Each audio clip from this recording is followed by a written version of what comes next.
मग तिथपर्यंत ते लोक वांदर मारत होते म्हणून वांदरमारीच म्हणायला लागले.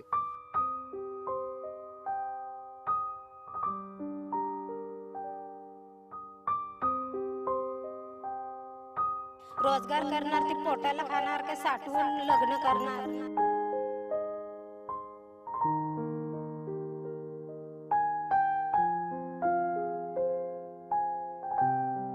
कधी कधी आयुष्यानं दिलेली शिक्षा भोगताना माणसाला मरण यातना सोसाव्या लागतात. त्यात पूर्वजांनी दिलेलं गरिबीचं ओझं आजही अनेकांच्या डोक्यावरून उतरलेलं नाही. असंच मुश्किलीचं जगणं वानरमारे समाजावर आलंय. झपाट्यानं बदलत चाललेल्या तंत्रज्ञान युगानं प्रत्येक माणसाला स्वतंत्र ओळख दिली. मात्र स्वातंत्र्यानंतरच्या अमृत महोत्सवातही हा समाज स्वतःची ओळख मिळवण्यासाठी धडपडतोय. बेळगाव जिल्ह्यातील खानापूर तालुक्यातील वानरमारे समाजाची ही कहाणी.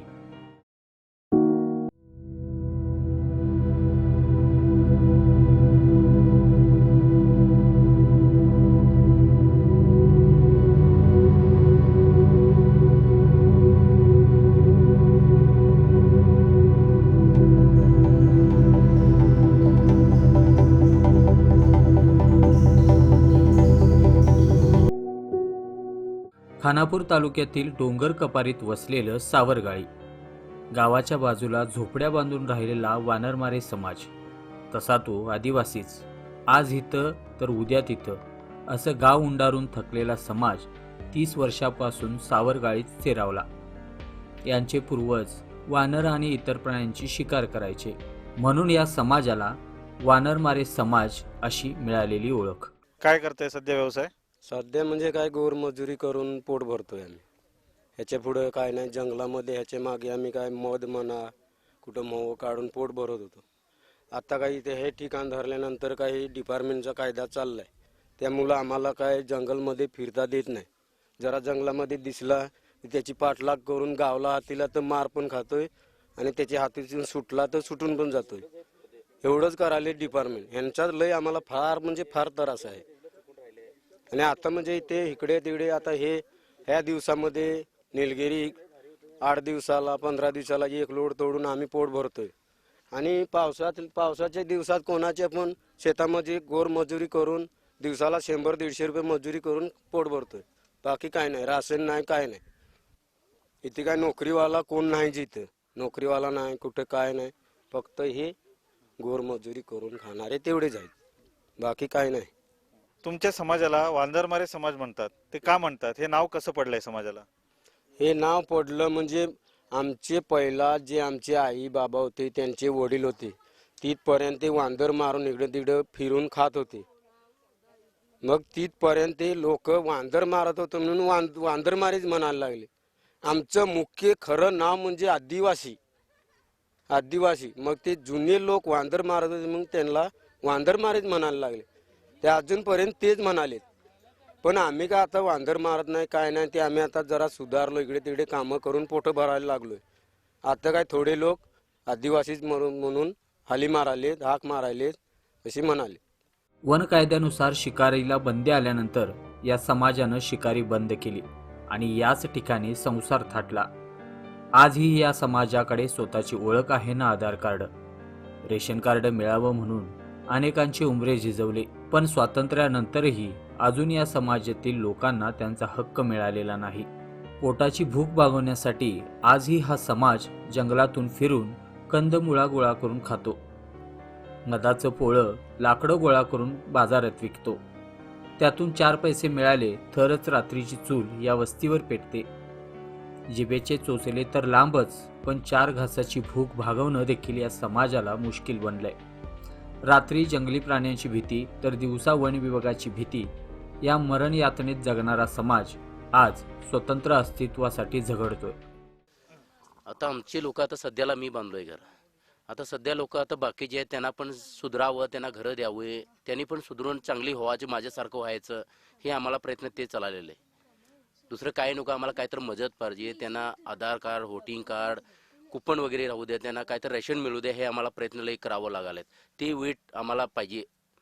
म्हणून त्याच्यासाठी त्यांची पोरं बाळं काय चांगलं काहीतरी पोटाला खाऊन काहीतरी सुधरावं, शिक्षण करावं आणि त्यांच्या काय घरात राहिली पोरं कामाला ह्याने गेले तर पोरांना काहीतरी राशन तर उरावं घरात. हे आम्हाला प्रयत्न लई करावं लागले तिथून पुढं. म्हणून ते आम्हाला ही व्यवस्था आम्हाला पाहिजे आणि घरासाठी प्रयत्न करा एवढं. बरं, इथं राहत आहे तर तुम्हाला सरकारकडून किंवा आणि कुठल्या डिपार्टमेंटकडून काय बा असे जाटगटी किंवा नियम अशाबद्दल काय त्रास होतोय का त्याचा? आता सध्याला आम्हाला डिपार्टमेंटचा त्रास होता इथं. म्हणून तुमचं जागा नाही, ठिकाण नाही, कशाला इथं राहायला आहे, कशाला जंगलमध्ये फिरायला हे सांगायलेत. मग त्याच्यामुळे आम्हाला काय तर ठिकाण करून द्यावं असं आम्हाला प्रयत्न चालले. आता आम्ही काय पोटासाठी काय नसतंय. आता कुपन नाही, आधार कार्ड नाही, कंदमुळं खाऊन दिवस काढायलेत. कुठं मासं धरायचं, कुठं कंदमुळं काढायचं, कुठं फिरायचं, कुठं काममजुरी करायचं, हे चाललंय, दुसरं काय नाही. आणि सगळी पाप पोरं बाला सगळ्यांची आहेत घरात.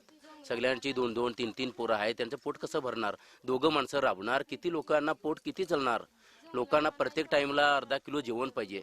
ही लोक काम करतात, त्यांना दिवसाला 3-3 किलो घरात राशन पाहिजे. ह्यांना आता हाणले तरच पोट भरायला, नाही तर कुठं कंदमुळं खाऊन पोट चालायला यांचं काही चलत नाही झालं इथं. म्हणजे यांचं काही नाही, आता ड्रेस नाही, कुपन नाही, आधार कार्ड नाही, तर काय येणार? राशन नाही, काय नाही, राबल्यावरच पोट चालायलाय. सकल उठून हात हलवायला पाहिजे तेव्हाच पोट भरायला, नाही तर काही नाही. सरकारमधून काही नाही इथं, ह्यांना मदत बिजत काही नाही.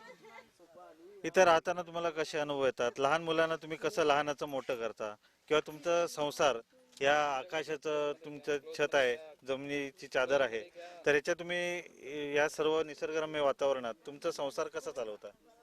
आमचा संसार कसा, रानात जंगलात जाऊन लाकडं आणणार आणि मग नंतर रोजगारी जाणार, रोजगार दिला पैसे की दुकानला जाणार, बाजार करून येणार, तेव्हा संध्याकाळी चूल पेटणार. जेवण चूल पेटवता? जेवण काय करता? जेवण डाळ भात, दुसरं काय करणार. लग्न जसं आमचं पार पडतं, हळद लग्न, मग हे तुमचं कसं होतं? तसं म्हणजे हळद लावणार आणि अशी साडी एखादी धरणार नाही, ते तांदूळ तिकडे नवरा नवरी अशी उभी करणार, तांदूळ टाकणार नाही, झालं. असं तुमच्यासारखं असं होत नाही. कारण पैसे हातात नसल्यामुळे कसं करणार ते? रोजगार करणार, ते पोटाला खाणार का साठवून लग्न करणार? कुठलं म्हणून करणार? देणार 100, 150, 500 रुपये रोजगारचे, त्यात पोटाला खाणार, पोरंबालाच घालणार काय साठवून ठेवणार? असं होतं.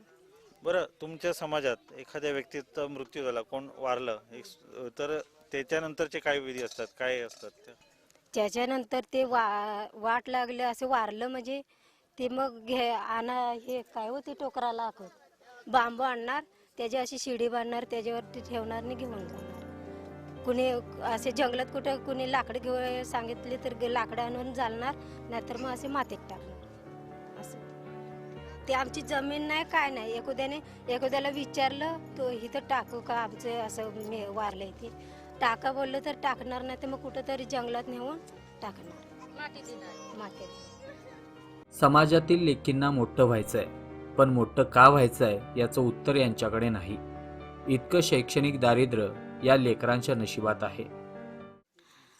एकदा मन करतंय पूर्ण करावं आणि एकदा मन करतंय नाही करावं असं वाटतंय मला.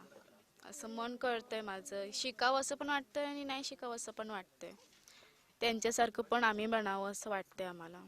जे ती आहे तसं आम्ही पण बनायचं, तिच्यासारखं आम्ही पण बनायचं. ती करते तसं आम्ही पण करायचं. आम्ही कुठेतरी मोठं व्हावं, आईबाबांना कुठं कामाला नाही पाठवावं, आम्ही स्वतःच्या पायावर उभे राहून त्यांना असं पाळायचं असं वाटतं आम्हाला.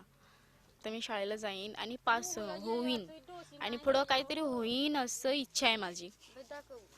वानरमारे समाजाला कायमचा निवारा मिळावा, त्यांना स्वतःची ओळख मिळावी, यासाठी त्यांचा स्वतःशी संघर्ष सुरू आहे.